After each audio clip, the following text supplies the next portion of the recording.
আলহামদুলিল্লাহ আজকে প্রথম রোজার প্রথম ইফতার। বাবা কখন যে আজান দেবে আর আমি ইফতারি করবো, আমার মনের ভিতর কেরাম যেন আসছে। হরে মনি, আমারও গলাটা শুকায় গেছে, কখন যে আজান হবে। বাবা ওই তো আজান হচ্ছে। হ্যাঁ হ্যাঁ, তাড়াতাড়ি ইফতারি কর। বিসমিল্লাহ। ওরে আল্লাহ, এ কি? আরে ওরে আল্লাহ, এ তো রক্ত। কি হলো বাবা?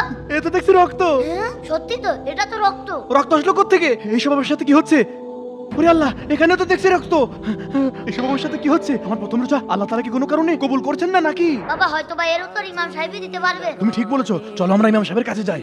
হ্যাঁ হ্যাঁ চলো। চলো। ইমাম সাহেব আসসালামু আলাইকুম। ওয়ালাইকুম আসসালাম। কি ব্যাপার, আপনারা তো হাঁপাচ্ছেন কেন? ইমাম সাহেব আজকে আমার প্রথম রোজা ছিল, কিন্তু যখন ইফতার করতে গিয়েছিলাম তখন কি নিঃসন্দেহে আপনি মনে হয় রোজা থাকা অবস্থায় কোনো খারাপ কাজ করেছেন। ইমাম সাহেব আমার তো কিছু মনে পড়ছে না সেরকম। বাবা তখন ওই যে ফকির দাদু এসেছিল।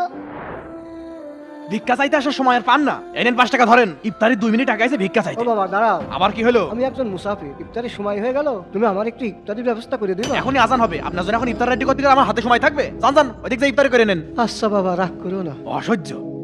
তাহলে বুঝতে পেরেছেন, এটাই হলো আসল কারণ। শুধু না খেয়ে থাকার নামে রোজা না।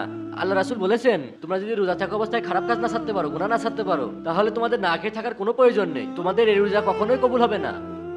বন্ধুরা, এই শিক্ষণীয় ভিডিওতে 20,000 লাইক চাই, তাড়াতাড়ি লাইক করুন।